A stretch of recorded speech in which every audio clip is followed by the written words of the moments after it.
Hey, folks. I know Franco and Sergio, as well as some of you did, but feel like they're in the classroom. They were one of the first to submit their numbers before they left. So the numbers will be in the final summary that I show. Let's get started. What I'm going to do is actually take the numbers you gave me and use it as a way of reviewing the entire class, because in a sense, the project covers the entire class. And before I start, though, as you work through the numbers for your company, there are a couple of things that you probably noticed that I want to bring out. The first is there are almost no facts on the ground, right? Everything is an estimate. You thought cash balance in your company is a fact. You look at 3 different services, you get 3 different numbers. I think risk-free rate is a fact. It moves every day. And if you have a currency other than the dollar, God only knows what that risk-free rate looks like. Right? And when you look at accounting and market numbers, those numbers are going to keep shifting. For some of you, your first quarter report came out last week, and I got emails from people saying, do I need to update? And my response was, do you think I'm sadistic? I mean, you've done your entire work around this, but the reality is this is like nailing Jell-O to a wall. You think you're done, but then something happens that changes everything about it. And the real world is a messy place. Nothing ends with 3 zeros. When I show you your actual debt ratios, you don't see 30%. You see 28.33%, and even that, there's subject to judgment. Part of the reason I make you work with real companies is to face the messiness of real life, which is things are not as clean as they seem to be when you do a case where everything is laid out in front of you, where all the bad stuff is proven. I mean, remember, when you see a case, the case writer has removed all the extraneous stuff and distractions. But the reality is life is full of extraneous stuff and distractions, and figuring out what to focus on is good. And as you work through, you can also see that sometimes politics impedes, governments impede. And luckily, none of you were working with banks. That's if you listen to me. But think of how much the ground under you shifted in the last few weeks. And finally, and this is something I kept emphasizing, but I think it's tough to let go. I'd keep getting emails saying, your model gave me an optimal debt ratio of 20%. Okay, I'll take responsibility. It is a spreadsheet, but it's your model. The minute you use a model or a spreadsheet, it becomes yours.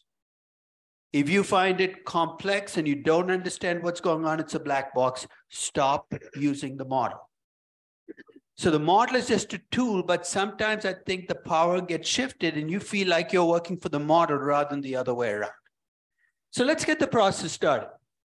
I let you pick companies, and I pleaded, please don't pick money-losing companies, but about 20 of you picked money-losing companies anyway, and you struggle past the investment section for a very simple reason.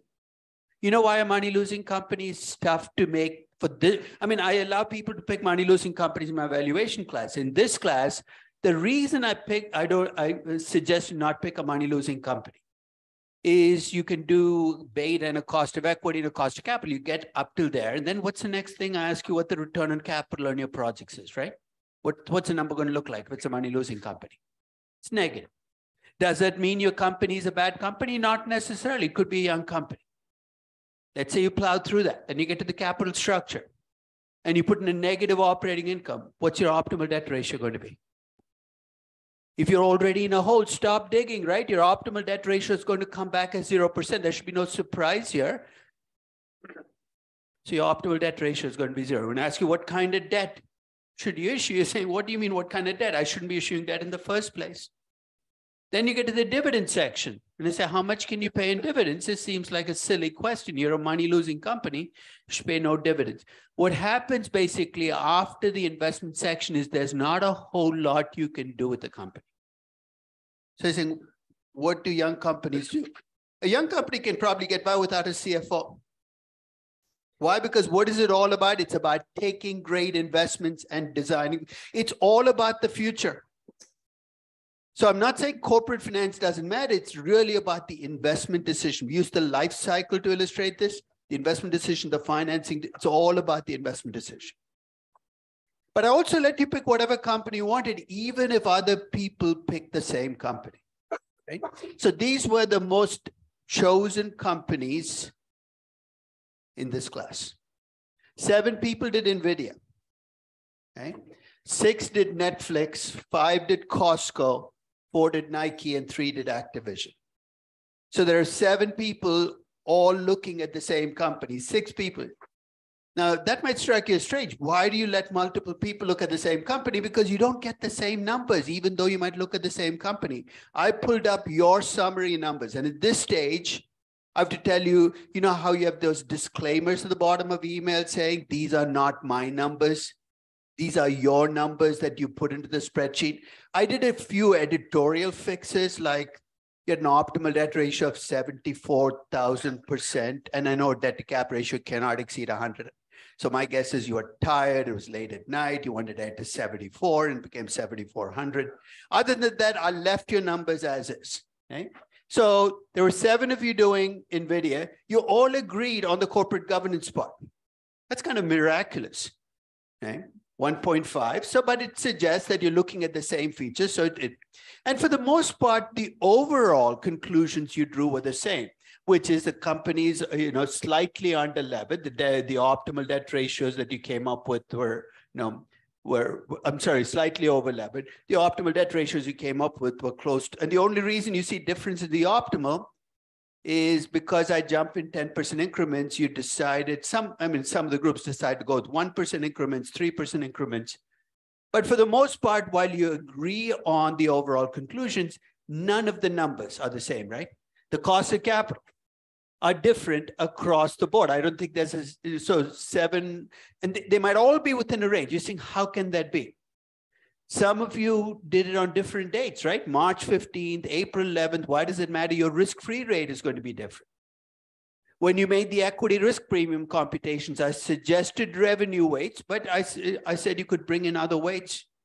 When you did bottom-up betas, some of you used, the weights you used in the different businesses, the choices you made be different. So even though you might pick the same company, you can end up with different numbers, and that's okay.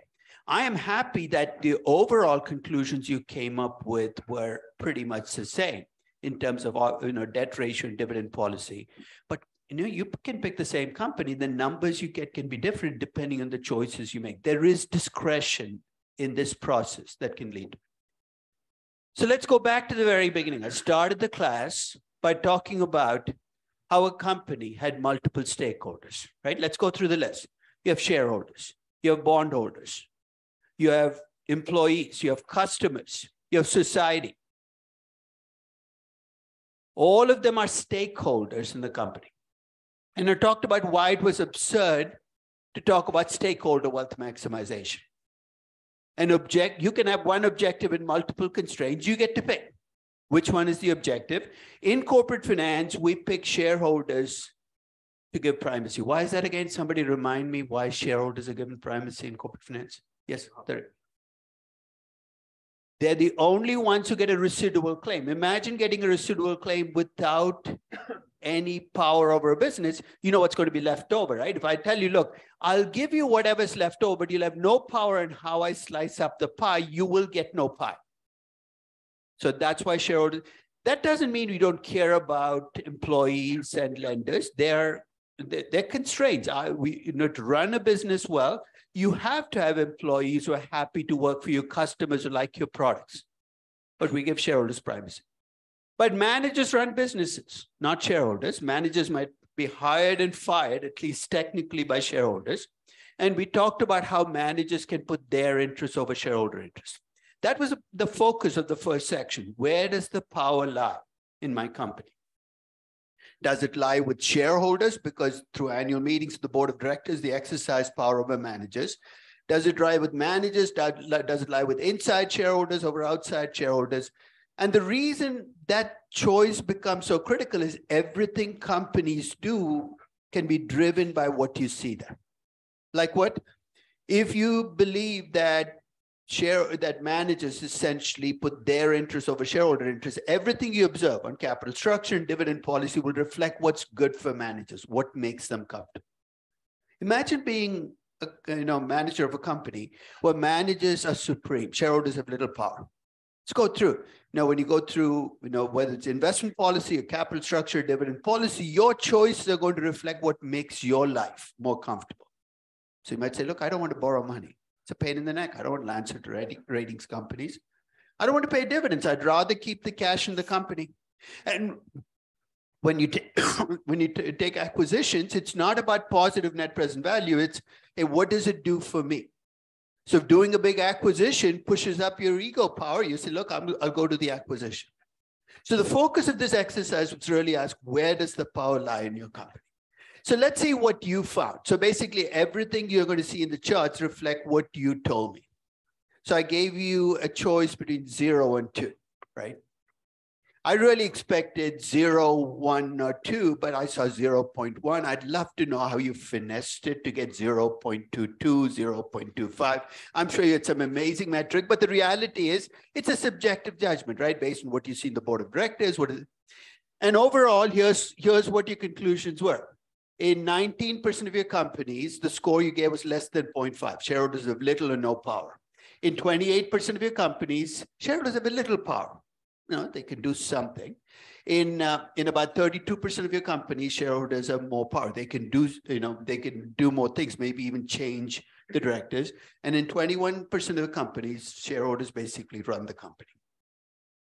That chart over time reflects the fact that corporate governance, no matter what we say about laws and changes, ultimately still reflects the fact that in many companies, shareholders don't have much power.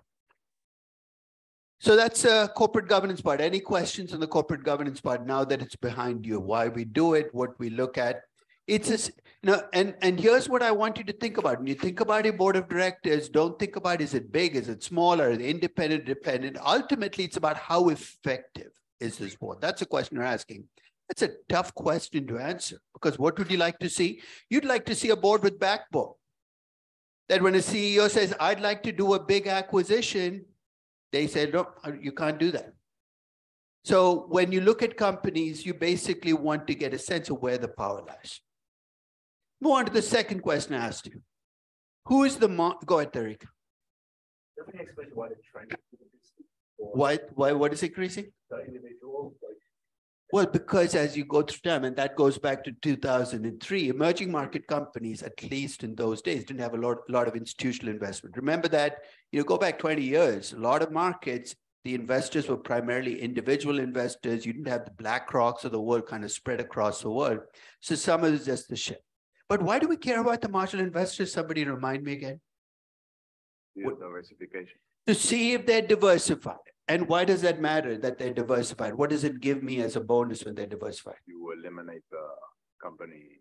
You might not, but they do. So, and because they, when they look at the firm, can see only the risk that they cannot diversify. It basically lays the groundwork for you to use betas, right? Without this graph, you can't use betas because this is your justification for saying, I'm going to focus only on the risk that I cannot diversify.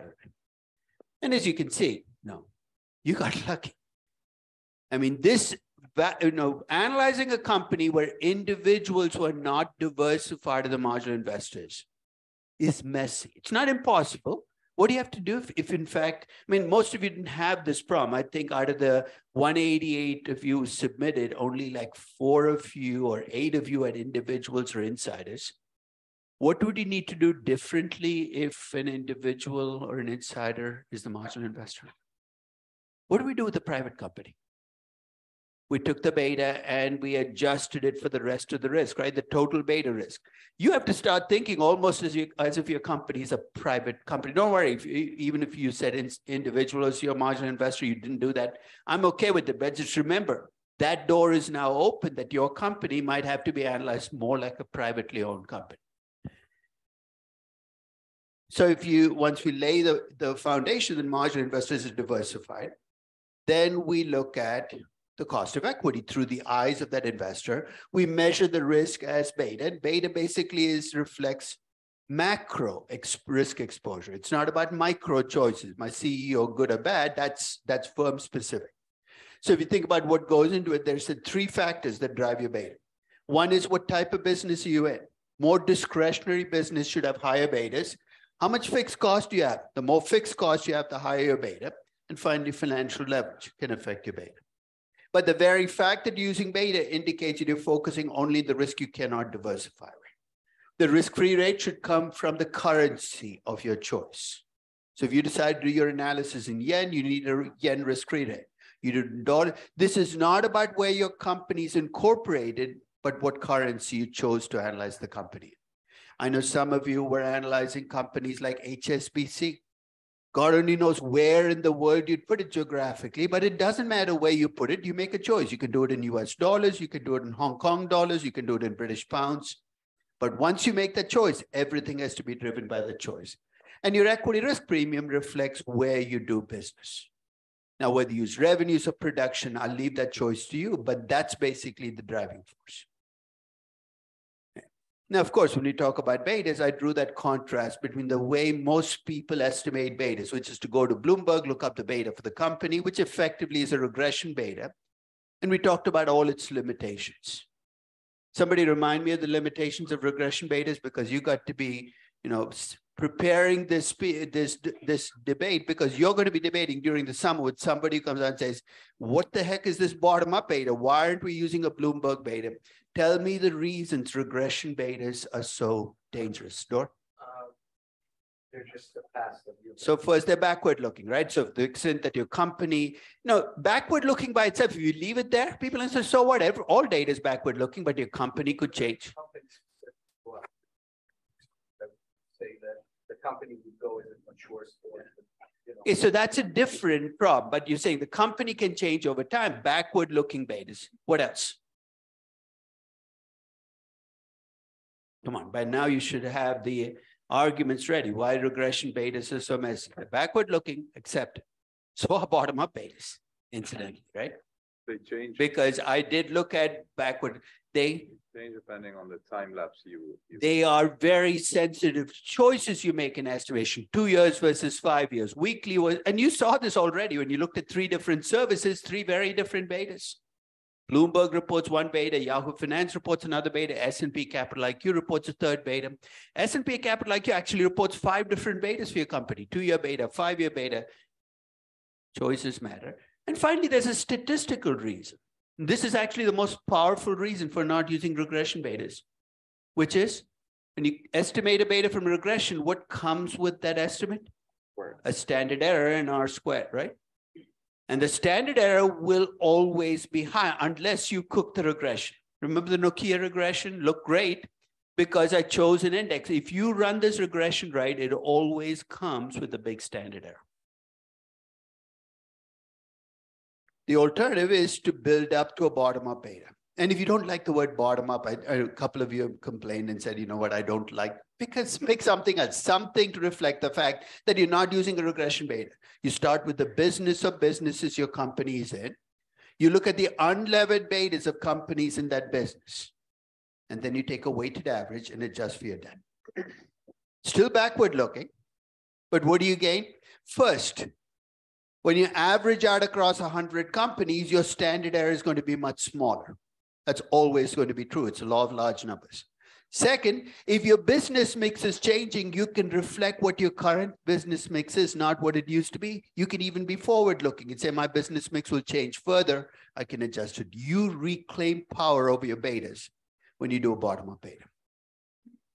So I don't know. I used to ask people in that summary sheet whether they used a bottom-up or a regression beta. I've stopped doing it because it confused people.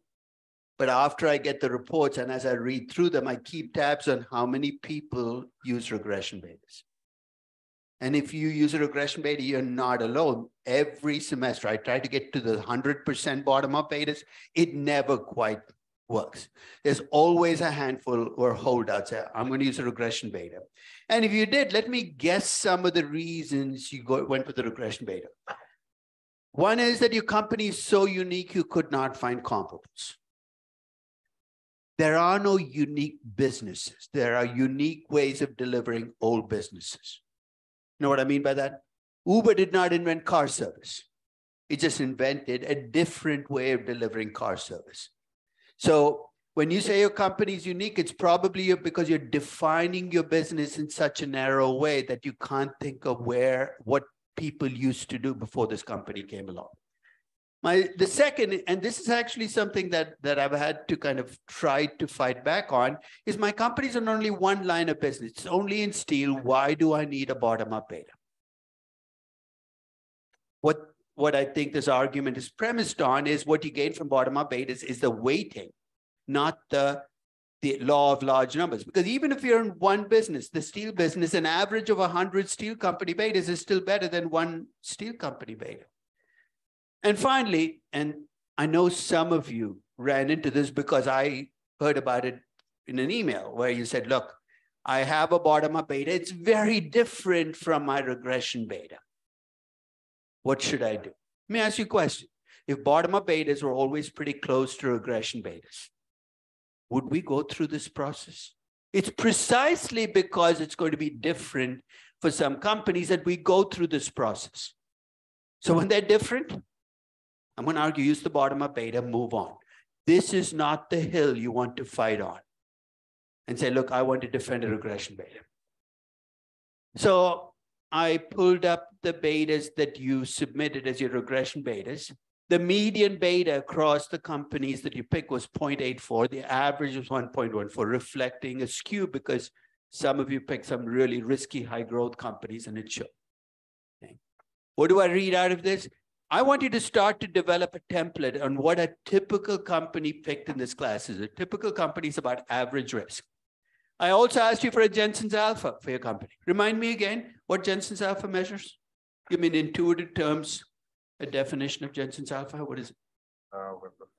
It's a measure of how well or badly your stock has done in the past after adjusting for risk and the market. It's a risk-adjusted, market-adjusted measure of performance. And what should the average Jensen's Alpha be across all companies? Market. It should be about zero. It should be zero company. The average Jensen's Alpha in this class is 1.04%. In the 30 plus years that I've asked for this Jensen's Alpha calculation for people who've taken the class, the Jensen's Alpha is always, in this class, a positive number. Why do you think that is? I mean, why, if the overall population, Jensen's Alpha is zero, why in this class do we end up with positive Jensen's Alphas? Part of it is my fault. That not to pick. I told you not to pick money-losing companies. I told you not to pick banks. That's probably helped you a lot this particular year. Now, part of it is there's a selection bias. And part of it is even if I hadn't done that, think of where what companies you're attracted to. None of you felt the urge to look at Bed Bath & Beyond at the start of this semester, right? Said, I really want to see what's going on at Bed Bath & Beyond. A lot of you picked Costco. Why? Because in the brick and mortar retail sector, it is one of the companies that has managed to find a niche that seems to have immunized it against the Amazon onslaught. This is selection bias.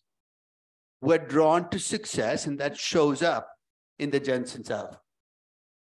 82 of your companies had negative alpha, as 106 had positive alpha. So the tilt is showing up there as well. And finally, I asked you for the R squared from your regression. This is that, you're saying, who cares? It's a finance class. What is this R squared measure again? Tariq, what is it? The proportion of the risk in your stock that comes to the market. And the median value that you got is about 33%. 1/3 of the risk in your companies comes to the market, 2/3 is company specific. Now, do you see why some people have trouble with betas? What does beta capture? The 1/3 of the risk. And what am I telling you? Don't worry about the remaining 2/3. And part of you is saying, but I want to worry about it. I'm the manager of the company. It's very difficult to get managers to buy into the notion that the risk they should be building into their discount rates is only the 1/3. Why? It's not their money. And the invest, but I can understand why managers say, that doesn't make sense to me. It's a risky project, so I should be using a higher discount rate. So recognize why projects or companies that look risky to you from the outside might end up having low betas. A young biotechnology company can have a huge amount of risk, but its beta can be very low because most of the risk is company specific. Will the drug make it through stage 1? That has nothing to do with the market. Now, once you get the beta, the risk-free rate, cost of equity, then I ask you, how does it feed into your cost of capital? Which means I have to bring in two other things. One is I have to bring in a cost of debt, and the other is I have to bring in the weights for debt and equity. But the cost of debt, let me remind you again what we tried to estimate in the cost of capital, because this gets messed up in so many cost of capital calculations. It's a rate at which you can borrow money long-term today. That's what the cost of debt, the cost of capital should be, as opposed to what? Showing me a list of 15 different debt you have and the interest rate. It's not a weighted average interest rate at which you borrowed money. It's a rate at which you can borrow money today, which actually makes my life easier, right? I start with a risk-free rate, and to get to a cost of debt, I just have to add a default spread. I didn't ask you this question, but how many of you had actual ratings for your company, a Moody's rating, an S&P rating? Okay. And your life got a little easier. There was a little price you paid. You had to trust the ratings agency, but then you took that rating and came up with a default spread. But some of you did not have ratings, and their life gets messier. You had to compute a synthetic rating, and I gave you a very simplistic, and I admit very simplistic way of doing it. I said, focus on the interest coverage ratio, and if you know what it looks like, you can get a synthetic rating. Here again, if you had picked a money-losing company, you ran into a bit of a problem, right? Because what's your interest coverage ratio going to look like if you have an operating loss? It's going to be negative. You go to the table, you know what rating I'm going to give you, right? I'm going to give you a D rating. So you're dead in the water already. It's unfair because this is a growing company. They're borrowing very tiny amounts, but a synthetic rating gives you two. But remember again, why you borrow money. You borrow money because it's a tax advantage, and you have to bring in that tax advantage into your cost of debt. And you weight your cost of equity and your cost of debt. Remind me again, book values or market values? Don't even think about this. Market value every single time, except in one computation. What's the only computation? Return on equity. Return on equity or return on capital. That's the only place we use book values. It's always market value. So let's see what your debt ratios look like for the companies you pick. So remember, you're keeping tabs on what your typical, it was a median, it was a company about average risk because the beta was pretty close to 1. It's a company which did better than the market. Jensen's alphas were positive, gets about 1/3 of its risk. So if I were picking the median company and building it up, and then I look at the debt ratio, the median debt ratio is about 12.75%.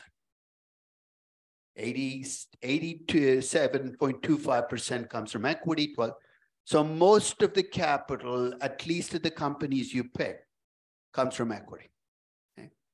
And every single one of you had a cost of equity much higher than the after-tax cost of debt. And at first sight, that sounds contradictory, right? The cost of equity is so much higher than the cost of debt. Why do companies not borrow more? And when you get to the optimal debt ratio, you're going to see that you don't have a lot of room here where you can go to 60 or 80% debt, but you're mostly equity funded. In fact, I think about 1/3 of your companies are close to no debt. Now, one of the reasons I think it's useful to look across, so not just at your company, but across the numbers, is in corporate finance and valuation, one of the things that can help you is gaining perspective. You know what I mean by that? If I come to you as a company and say, I have no debt. For somebody who's never been in finance, that sounds odd. You don't have any debt. But once you start looking across companies, you realize you have lots of companies. Lots of companies have no debt. In fact, for many of your companies, the only debt you had was lease debt, right? And it was 1%, 2% of the overall capital. Now, once you get the cost of equity and the cost of capital, I asked you, well, how good are your existing projects? And you're at a bit of a disadvantage here, right? Because you'd love to be able to go inside the company, take a look at their actual projects. And you'd love to take a look at what Disney's actually making on its Shanghai theme park. But there's zero chance you as an outsider can do it. If you work within the company, you have a lot more data to work with. So what do you observe from the outside? You don't observe what projects deliver for the company. You observe what the portfolio of projects that the company has delivers in the form of the financial statement. So when a company like Disney says, we have operating income of 16 billion, that is the collective operating income on everything that Disney does. It's kind of a raw number, But if I scale that operating income to the invested capital in the company, which is what the company has actually invested in these projects. And here again, I have a very raw number. I have the book values, and if to hope and pray that that's close to what they've invested, I get a return on capital. I compare the return on capital to the cost of capital. It's a very simple indicator or a simplistic indicator. If the return on capital is higher than my cost of capital, I'm creating value. If it's close to the cost of capital, I'm breaking even. And if it's less than the cost of capital, then I'm destroying value. Or I could do this entirely in terms of equity, right? I could look at the return on equity and I could look at the cost of equity, make the same judgment.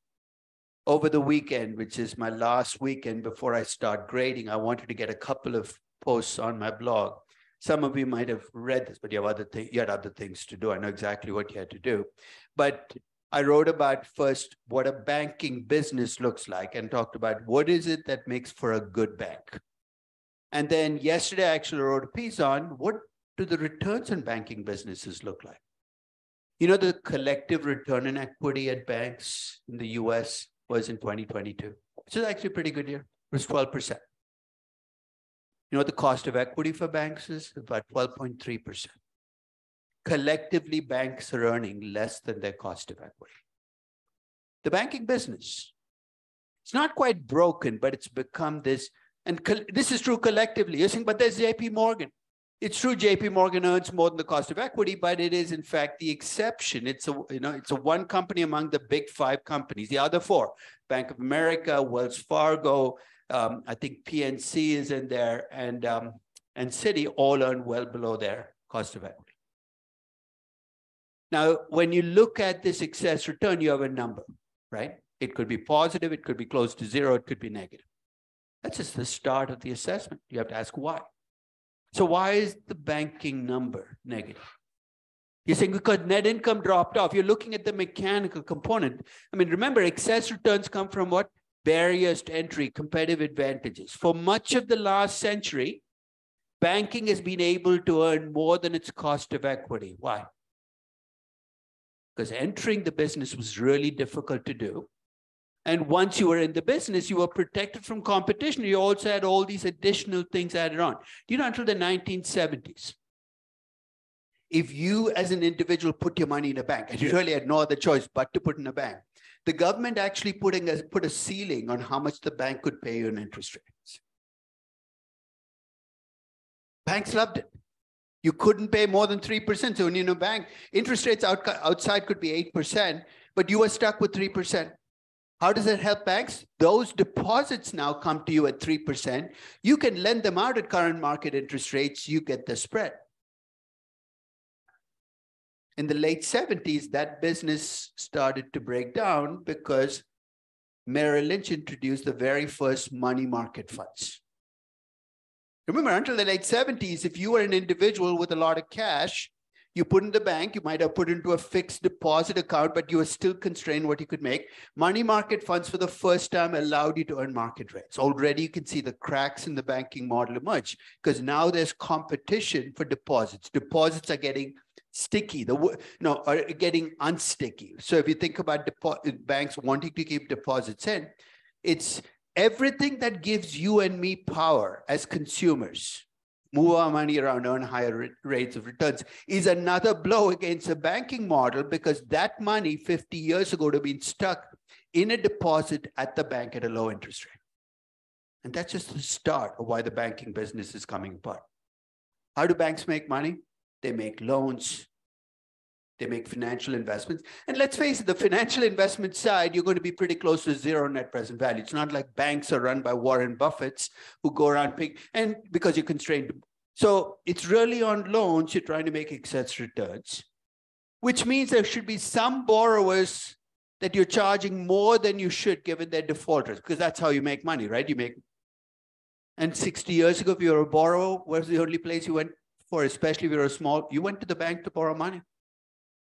When you look at some of the developments in that space, you're starting to see companies like PayPal. PayPal offers me $50,000 loans every single day. And I email, you want a $50,000 loan? No, I don't. But you can see that basically this is at the basis for some fintech, right? We can assess default risk, and where banks are charging too much, we will take you away from the bank and give you a fair rate. That's stake. So what I'm trying to say in a long-winded way is the banking business, that it's a slow motion disruption. It's been going on for 50 years, and with fintech added on, essentially you're seeing the banking business become at best a neutral business and perhaps become a bad business. So what I'm trying to look at when I look at that spread is what's changing in the business. So let's see what you found. You found a median excess return of 4%. The typical company in this class earns, again, that shouldn't surprise you, because where were you looking? You were looking for successful companies. So that success kind of shows up in the fact that your return on capital is higher than your cost of capital. If I made you pick companies randomly, that return on capital is that spread is going to be negative. Because if you remember the chart, 70% of companies globally earned less than the cost of capital. But because you chose the company you did, and you did it because you like the company, it's doing well, it shows up in that calculation.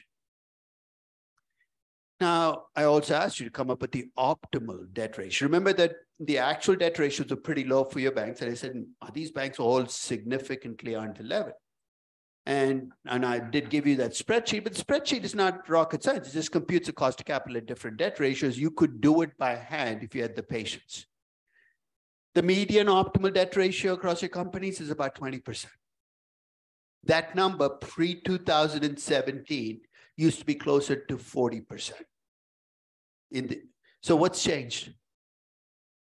The tax code has changed, right? The US marginal tax rate is 40%.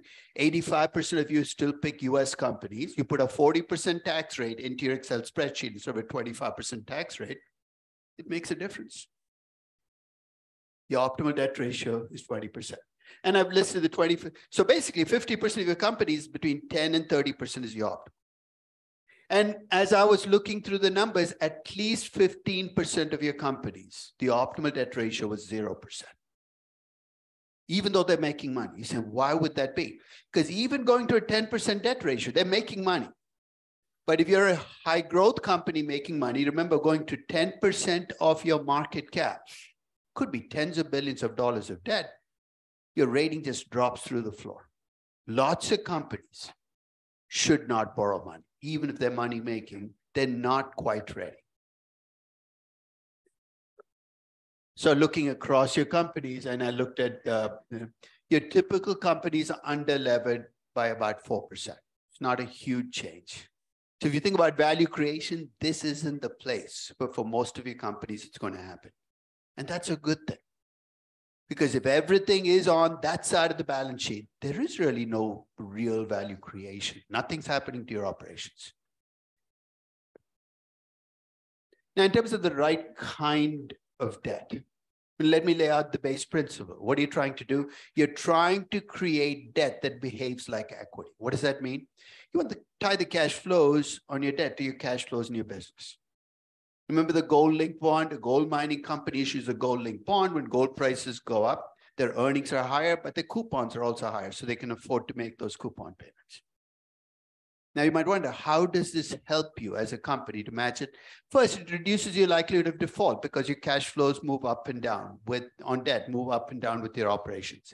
Second, it increases your capacity to borrow money because you now have more flexible debt. And the bottom line is your cost of capital as a company will be much lower if you use match debt.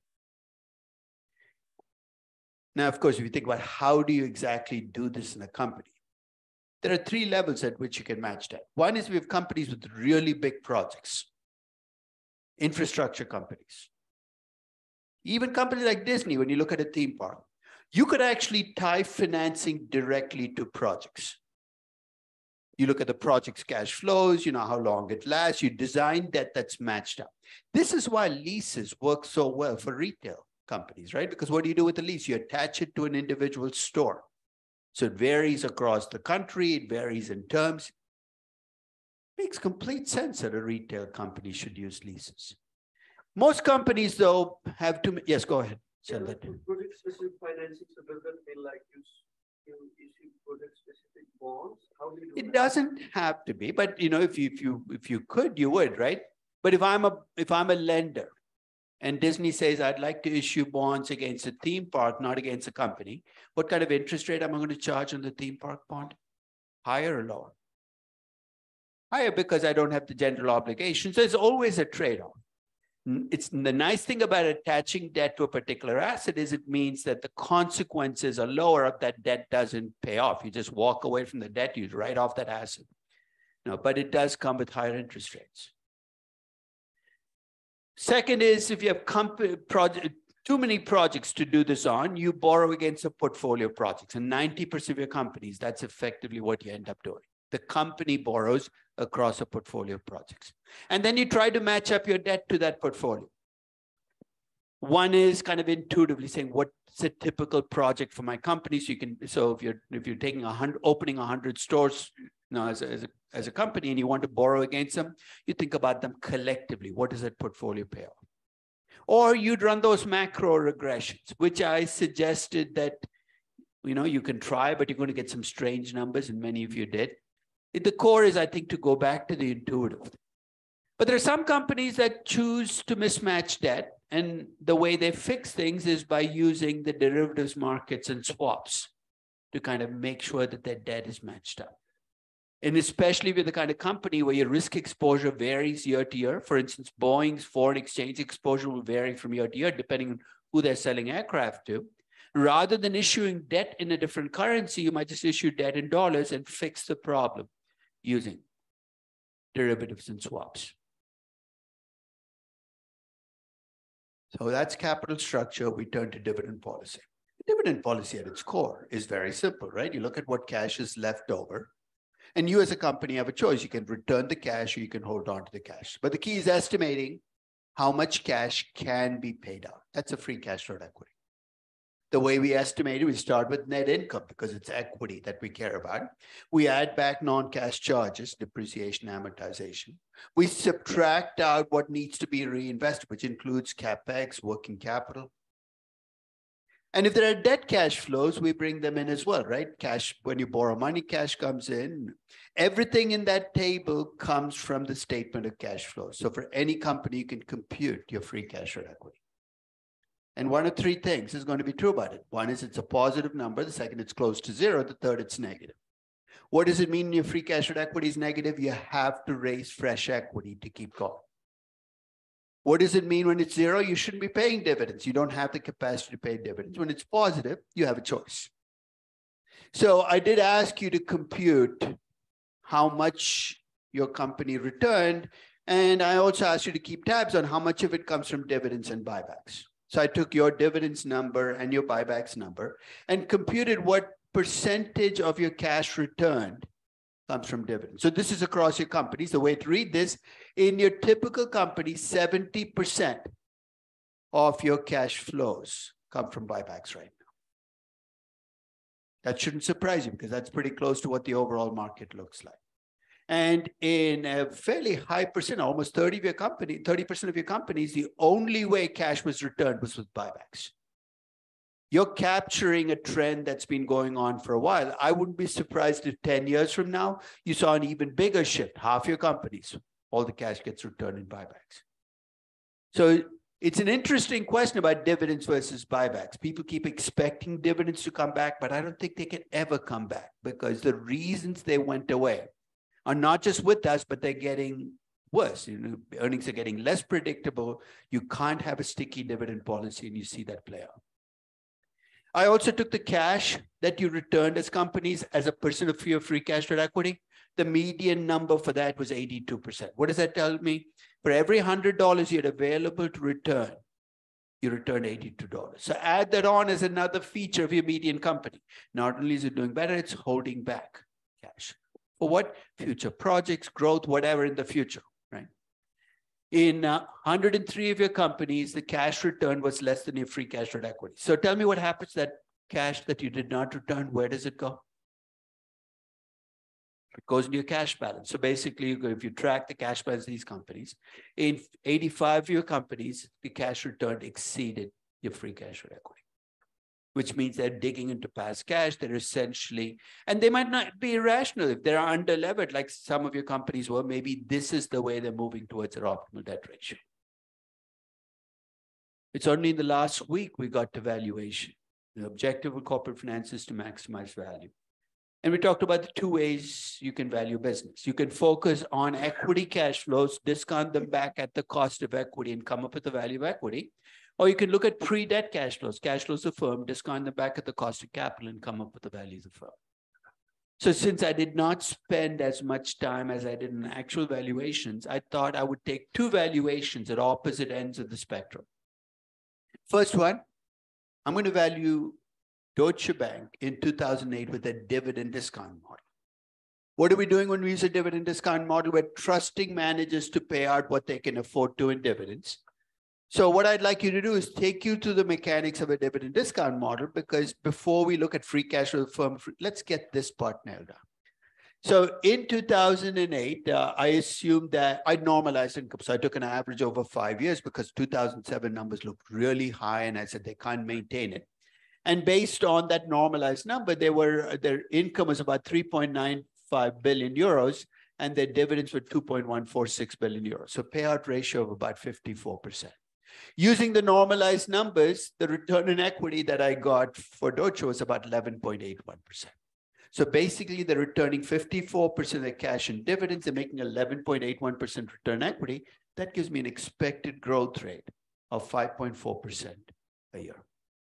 The retention ratio times return equity. It's very mechanical, but that's what dividend discount models do. They lead you to that mechanical space. I project out dividends every year for the next 5 years. So I'm keeping the net income at 54.28%, growing net income at 5.4%. I get dividends growing at 5.4%. I discount them all back to today at the cost of equity. I get a present value of dividends for the next 5 years of 9.65 billion. What am I missing? I get to the end of year 5. I have a cliff, right? The company keeps going. I don't want to keep estimating dividends. So what do? I assume that after year 5, Deutsche is going to be a mature company growing at a rate of 3% a year. The euro risk-free rate at the time that I did it was like 4.5%, so the 3% would have been perfectly okay. And to estimate how much they can pay out in dividends with that 3% growth rate, I had to make an assumption about what Deutsche's return on equity would look like after year 5. It's a lot of assumptions. There's no way you can value companies without making assumptions. I made the assumption that after year 5, Deutsche would make its cost of equity. At the time I did this, people freaked out. They said, that's terrible. Banks always make more than the cost of equity. In hindsight, I should have probably said it below the cost of equity, but I said it equal to the cost of equity, 8.5%. How does that help me? 3% growth rate and 8.5% cost of equity means I can afford to pay out 64.7% of my earnings as dividends beyond year 5. I'm adjusting the payout ratio when I get to stable growth, because it's not just the growth that changes, everything about the bank is changing. So to get my terminal value, I take that payout ratio, I apply it to net income in year 6. Never, ever take dividends or cash flows in year 5, put a 1 plus G on it to get to year 6 and divide by R minus G. Too many valuations. You do that? Because if you do that, what you're effectively doing is taking your payout ratio that you had in year 5, which reflected a very different growth regime, and applying it to a much lower growth rate. It's not fair. I've got to adjust the numbers to reflect the lower growth. So what I get as my terminal value is 62.3 billion. And to do that, I did assume cost of equity over time would decrease from I think the existing cost of equity is 9.23% to 8.5%. Now I want you to watch what I'm going to do next. That's my value of equity at the end of year 5, right? What do I have to do? I have to bring it back to today. To bring it back to today, I use today's cost of equity. Why do I do that? I mean, the terminal value, I used an 8.5% cost of equity, and I made the argument it's safer now, it's a more mature bank. Why, when I discount terminal value back to today, do I go back to my high growth cost of equity? What do I need to do to get my terminal value? I've got to live through the next 5 years, right? What do I face in the next 5 years? A lot more risk. The reason I'm discounting the terminal value is to get to my terminal year, I need to face the risk. This is my adjustment for that period. I get a present value of 40.079 billion. You add that on to the present value of dividends, 9.65 billion, I get an overall value of equity. In a dividend discount model, you're done. You divide that by the number of shares, the value per share you get is 104. I don't think I acted on this valuation, and thank God I did not. You know what's happened to that price since? Today, Deutsche stock price is 10 euros. But you know what? Deutsche looks like a hero next to Citi. You know what Citi's stock price was in 2008? Was $600 per share. Today, it's $32. The world under banks has shifted. 2008 was the earthquake, but there have been multiple quakes since. But in 2008, dividend discount model, basic, project our dividends, projected terminal value, discount back to today. I tend not to do things on a per share basis, because per share basis, you can get tricky when you have options and other. So it's always better to do things on, you know what I mean by per share. I could have done dividends per share, terminal price per share, discounted back. Here I've got roughly the same answer. I think it's safer to deal with aggregated numbers and valuations rather than per share numbers. Yes. How did you get to 8.5%? That was the average for the market. So basically, I know what the 50th percentile is for banks. I could do the average for banks. I could do the average for the market. I mean, you got to go towards some kind of average as you're moving over time. So that's why I do that histogram of cost of equity and capital at the start of every year to get a sense of what's a typical cost. I mean, you know what the median cost of capital for a company right now is, right? It's about 9.5 to 10%, the median cost of capital. So if you're doing a valuation where you're using 13% as your cost of capital in perpetuity, I'm going to push back and say, you tell me your company is a mature company, how come its cost of capital is not closer to the median? So being aware of that distribution can help you decide where to go. You did average like globally or just for Europe? What would you do? I mean, in a sense, it's an estimation question. Would know. Deutsche is I just have to adjust for the risk-free rates, right? So basically, I have to make sure that I'm not taking a global dollar cost of capital and applying it in a yen environment, so that inflation has to be taken care of. It doesn't really matter that much because the averages by regions are not that different unless you go to emerging markets, right? So Europe, US, global are going to be pretty close. Emerging markets are going to be a little higher because you get a country risk premium. I don't know. Now, the other approach is to value the entire business, right? What do we do in an entire business? We discount the free cash flows of the firm back at the cost of capital. When you do that, you get a present value. But you know what that value is? The value of the operating assets of the company. Tell me again why that is. What is it about? Because when we discount dividends, we get the value of equity. We're done. There's no adding cash, subtracting out debt. Why? Because it's just the cash flow to equity and it's a leftover cash flow.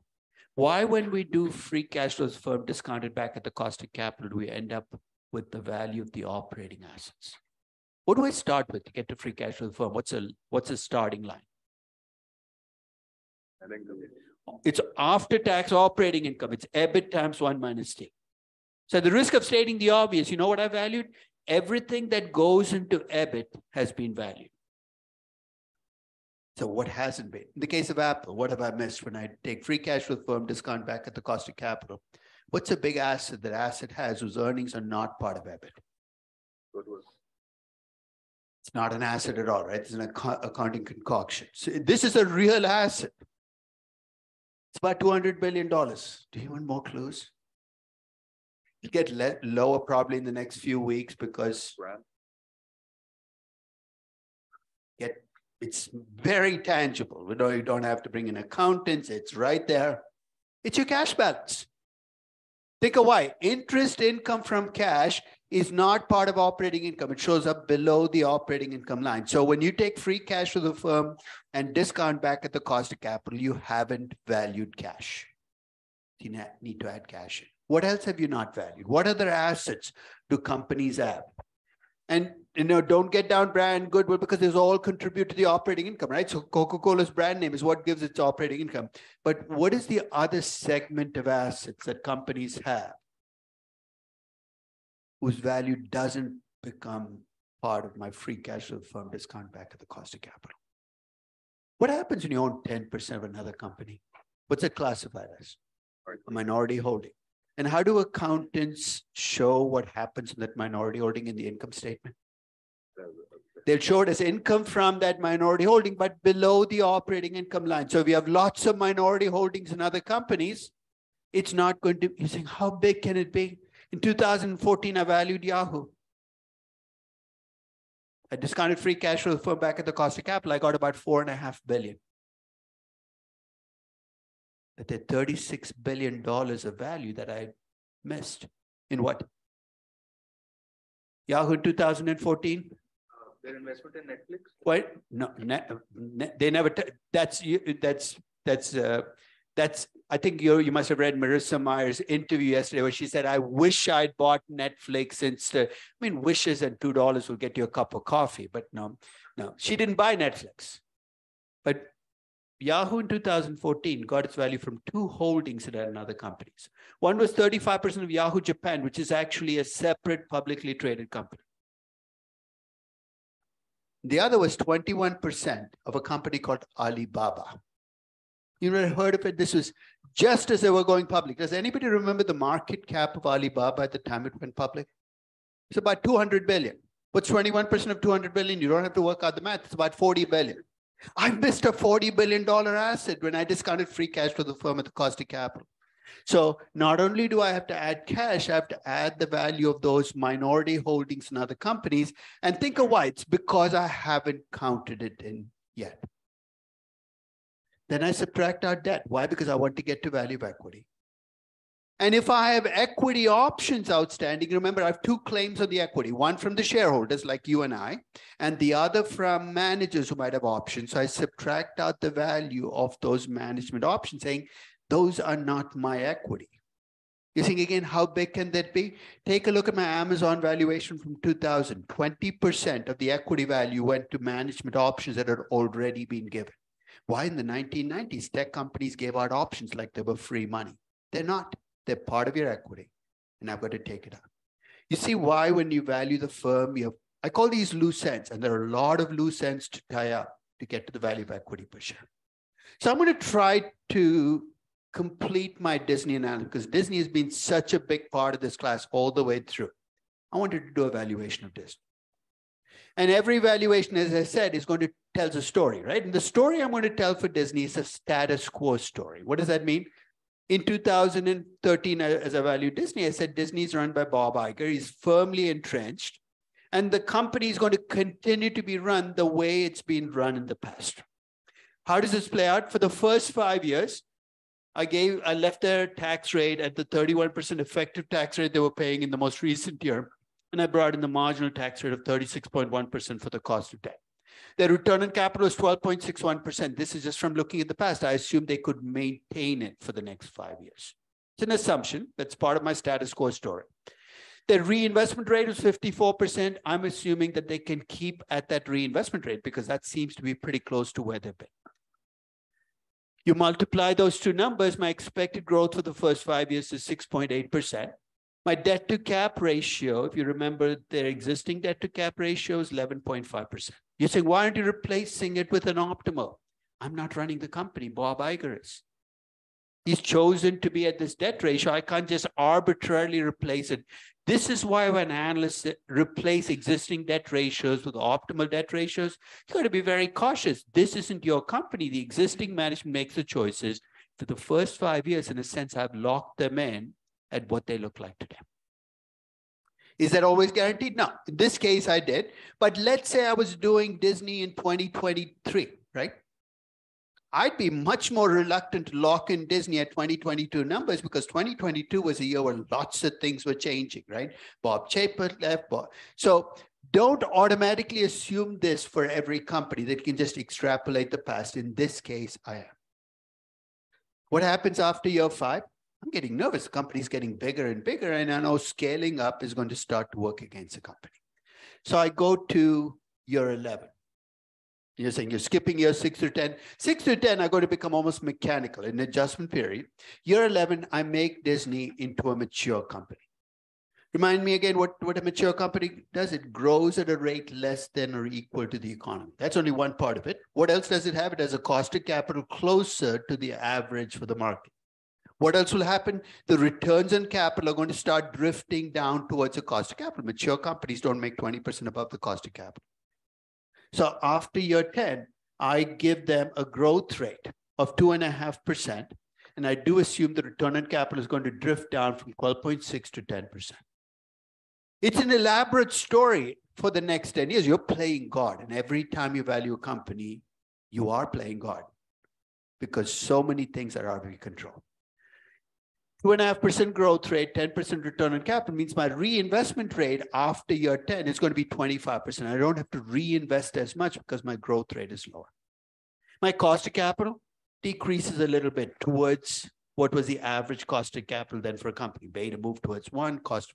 And there I did allow for a slightly higher debt ratio, saying, you know what, Disney over time will probably borrow more money, not as much as I think their optimal is, but the debt ratio is going to go up. You see what happens in years 6 and 10. My growth rate for the first 5 years is 6.8%. My growth rate in year 11 is 2.5%.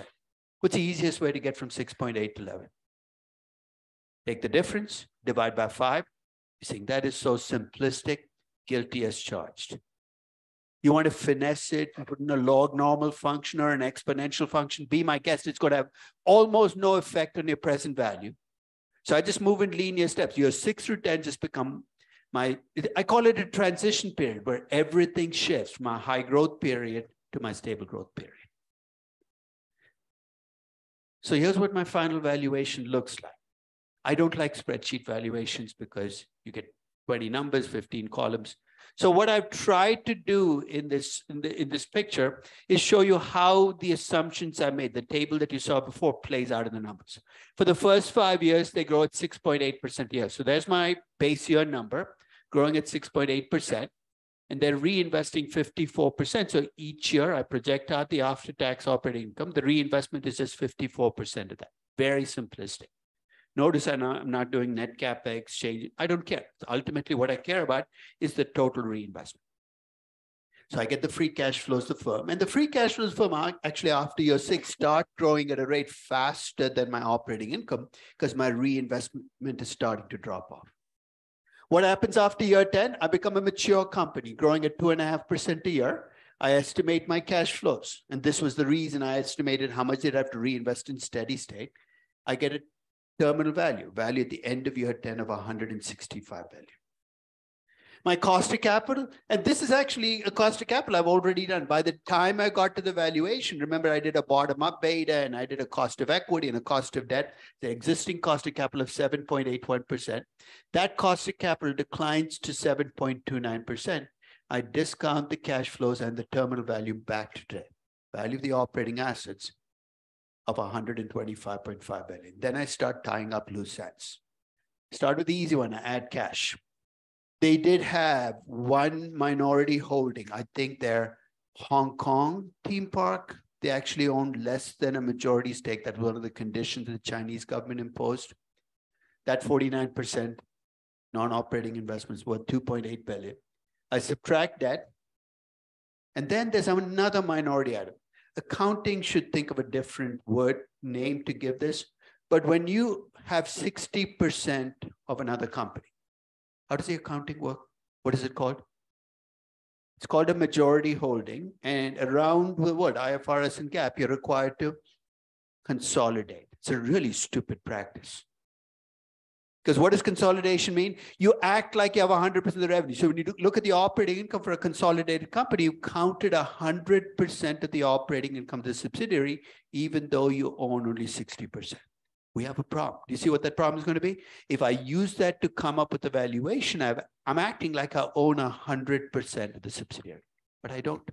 So what's my final cleaning up? I need to subtract out the 40% of the subsidiary that doesn't belong to me. That's what this 2.72 billion is, the portion of that subsidiary that doesn't belong to me. I'm subtracting out by saying, no, I want to clean up for that. The value that I got for the equity is 114 billion. This is a management option drag. It's not huge at Disney. It's not like an Amazon in 2000. I get a value per share of $63 per share. Now, these decimals, really, it should round up, right? Think of all the assumptions in the story that went in 63. The stock was actually trading at about 68. What does that tell me? Well, if you think about the range in my estimate, this is probably close to fairly valued, right? If it's slightly overvalued, but I'm not going to freak out and sell short. It's not like it's 60 versus 150, it's 63. That's what your spreadsheet does for you. Is it does that free cash for the firm, it adds a cash, it subtracts a debt. So basically it does the cleaning up. And here's what you found on your companies. Okay? Your median company was overvalued by about 13%. Of your companies, 69 were undervalued and 119 were overvalued. So you found more overvaluation than undervaluations. It's in fact a pattern I'm noticing the valuation class as well, because this is what they do. This semester, I'm seeing a particular tilt towards overvalued stocks. It's not always the case. I've had semesters where more companies come out as undervalued. So don't fall into the trap of saying DCF, it's conservative. That's why you're getting, this has nothing to do with DCF being conservative. It's the point in time we're in. It's getting tougher to justify what you're seeing as the prices, and that's what you're getting. Doesn't mean all of your companies are overvalued. And just to show you a comparison, this actually goes back to spring 2008, now all the way through time. And you can see that, so I look at, percentage that are undervalued and overvalued in each semester, and you can see it shifts over time. And in my valuation class, I've actually kept track of this percentage and look what the market does in subsequent periods, hoping that I can get an indicator from the class of here's when I should be selling everything and heading for the hills. Or here's when I should be going out and borrowing as much as I can and buying everything.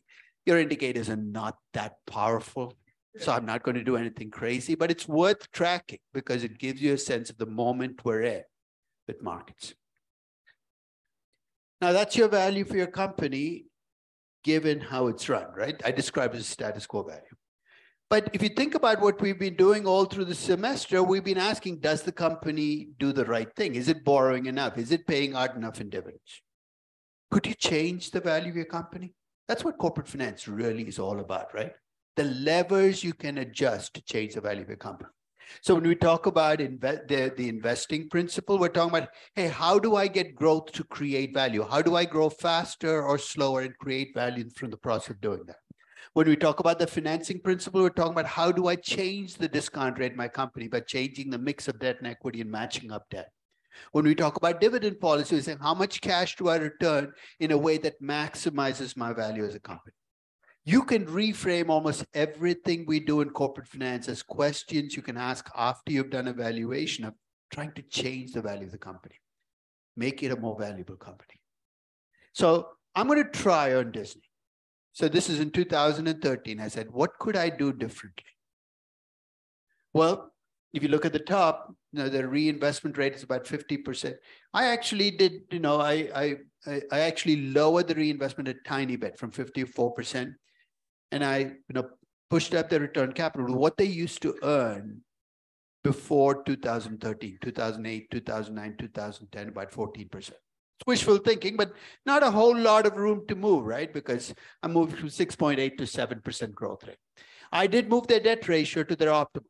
Remember, by the time I got to this point, I knew what the optimal was. That does lower their cost of capital. With those two changes put in, the value per share that I get is about $75 per share. You remember what it was, my original valuation? It was 63, 62.56. I'm getting 7. What should I call that difference? Why is the difference coming about? Because I control the firm. I change the way it's run, right? I know this word value of control gets thrown around in M&A and it's casual. People add 20% for it. The value of control is actually the difference between two valuations. You value the company with the status quo and the value of your company with somebody better running it, somebody different running it. Which means if you have a perfectly managed, perfectly run company, that value difference is going to get much smaller, perhaps even zero. And if you have a badly managed, badly run company, it can be much wider. Corporate finance is a vehicle for asking the question, how do I change the value of a company? Which means that if you're an activist and you want to really change a company, you got to understand the basics of corporate finance. You can't go around saying borrowing more will always lower your cost of capital. I remember Carl Icahn saying this in 2012. Apple should borrow $400 billion. Why? Debt is cheaper than equity. And I said, and you make billions? That's not true. That just borrowing more will lower your cost of capital. But I think a lot of activists, and this is my problem with a lot of activists, is their understanding of how to run a business in corporate finance is surface level because they've been investors all their lives. But to truly change value, you need to understand businesses. So one final exercise I did, I call this my triple whammy. I went looking for companies in your that you submitted that were underlevered, weren't returning as much cash as they should, were holding back cash and undervalued. See why I call this my triple whammy? If I buy this company, I get value from three different places. One is changing the debt ratio will increase my value. Taking the cash that you're holding back will increase my value. And hopefully getting the market to adjust will increase my value. Okay. So if you're thinking about it, if any of you have a few $1 billion lying around and you want to target a company for an acquisition, hey, maybe one of these 6 companies should be on your list. No. Petrobras, I'm not sure, but Petrobras does make that list. No. But I think it's a sense of, again, corporate finance can give you ways of targeting companies better. Now, I know corporate finance came at the tail end of this class, but it's tied to everything we do in corporate. The first principles, the page you saw in the very first class, play out in those numbers. So the investment principle says, go out and take investments that earn a return that exceeds your hurdle rate. Why does that matter? It shows up as a higher return on capital. It drives up my growth value. It makes my company more valuable. The financing principle is go find a better mix of debt and equity and match your debt to your assets. Why does it matter? Because by doing that, I lower your cost of capital and increase your value as a company. And the dividend principle says, look, if you cannot find investments that make your hurdle rate, give the cash back. Why does it affect the value of your company? Because if I take that cash and put it into bad projects at a lower value, returning it essentially removes that option from my hands, and that increases your value as a company. You could actually start with the valuation and reverse engineer the class where everything is built around a number in your valuation. Corporate finance and valuation are bookends to me because in a sense they're connected. Corporate finance, you're building up to valuation by going to the first principles. In valuation, you're starting with a company and working backwards. The valuation class, the very last class, is a class on what I call value enhancement, which is a reminder about corporate finance principles. I end the valuation class with a reminder of corporate finance principles and end the corporate finance class with a reminder of how everything ties to value. The cost of capital in a corporate finance class can't be different from the cost of capital in a valuation class. It's the same number looked at through different perspectives. The difference in the corporate finance class is you can say, what can I do to change that cost of capital? In the valuation class, because you're looking at a company on the outside and you're kind of stuck with that number, not much you can do. So to me, corporate finance is more powerful because every one of these levers, you can ask not only where is the lever right now, but what will happen if I move that lever? And it ties together in that final objective of, they want to maximize the value of the firm. So let me go back and remember the 3 objectives I listed. I know you don't remember. The first class, I said there are 3 objectives for the class. Let me kind of revisit what those objectives were. First is, this is a big picture, right? I know especially in the last week, some of you got stuck on a detail because it seemed to matter. I know quite a few of you had this issue with lease commitments with your company, and you weren't sure whether the lease commitments were being capitalized. So I remember asking at least one person, well, how big are these lease commitments? And the answer was about 240 million. I said, what's the market cap of your company? He said, 50 billion. And I said, do you really want to spend hours on a $240 million lease commitment? When you got a $50 billion company, this is going to be a 3rd decimal point effect in value. In valuation and corporate finance, sometimes knowing what to focus on and knowing what to let go is perhaps the biggest skill you can bring to the process because it allows you to focus on the things that matter. So when you're stuck on a beta calculation or in this debate about what debt ratio should we use in cost of capital, elevate, step back and think about where it fits in the big picture. And sometimes the best way to deal with somebody who's got this very strong view on something is let them have it, because you can see it's not going to affect your value very much. Why would you want to waste 3 hours if you're Friday night discussing or debating something that's not going to affect value? Make it about the big picture. Second, we have lots of tools in corporate finance, but every tool comes with implicit assumptions, and you have to remember it's your tool. You wield this tool. I know many of you feel that my model valued your company. You value the companies, your growth, your margin, your sales to capital that drove the valuations. If you don't like your value, take it up with yourself, right? It's in one of those numbers. It's not like I'm coming in as an intermediate, saying I'm going to lower your value as a company. You don't like your value. It means that your inputs are giving you that value. Something in those inputs have to change. You have to accept the fact that maybe this company is not as valuable as you thought it was. And finally, I don't want to pick off scabs at this moment. The third objective I had when I started this class was that corporate finance is kind of fun. It feels anything but fun right now. You just turned in a project, a final exam is coming. It wasn't that bad, right? It's like a gigantic puzzle. To me, corporate finance, understanding how the pieces fit together gives you a much better assessment of why companies do what they do and sometimes don't do what they need to do. So I hope you, and the best way to get better at corporate finance is don't read more. I mean, we read too much. I know it sounds like an odd thing. Stop reading. I know there's somebody yesterday said, look, I'm reading through the Berkshire Hathaway. Okay, read all you want, but ultimately put the reading aside and start thinking for yourself. I mean, take a news story and ask why, because that's the way corporate finance gets cemented. And if you have later in the summer, you want to torture yourself, pick another company very different from the company you picked for this class, and take it through the analysis. Every time you take a company through the analysis, you will learn something new about corporate finance, because it makes you confront things. I didn't know that could happen. That's how you develop and go across sectors, go across geographies, pick a emerging market company if you did a US company for this project. The more you work with real companies and the more you work them through this process, the better your understanding will be of corporate finance. That's about it. Reminder again, if you signed up for the early final, it is on Wednesday from 10 to 12. And if any of you want to go back to the original final, which is next Monday, I'm perfectly okay. You don't have to let me know. So I'll check, because the room for the Wednesday final is KMEC 170. Which fits 130. There are about 100 if you signed up for the final, it should be okay. But if that number starts creeping up towards 130, then I've got to find a different room. So I'll keep tabs on that number. But next Monday, we'll be back in Paulson. Do you remember what the time was? I looked it up. It's not exactly the time of the class. 11:15 to 1:15 or something. I don't know why they picked the odd times, but that's next Monday. I'll see you next Monday.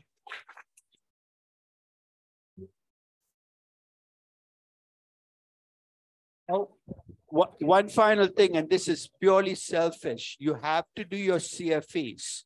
And I'm supposed to remind you that you need to do, what the CFEs are, the evaluations. You know why I'm reminding you? Because if you don't do your CFEs, you can't see your grade.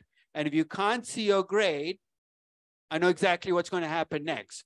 So just do your CFEs when you get a chance and get it out of the way.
Yeah.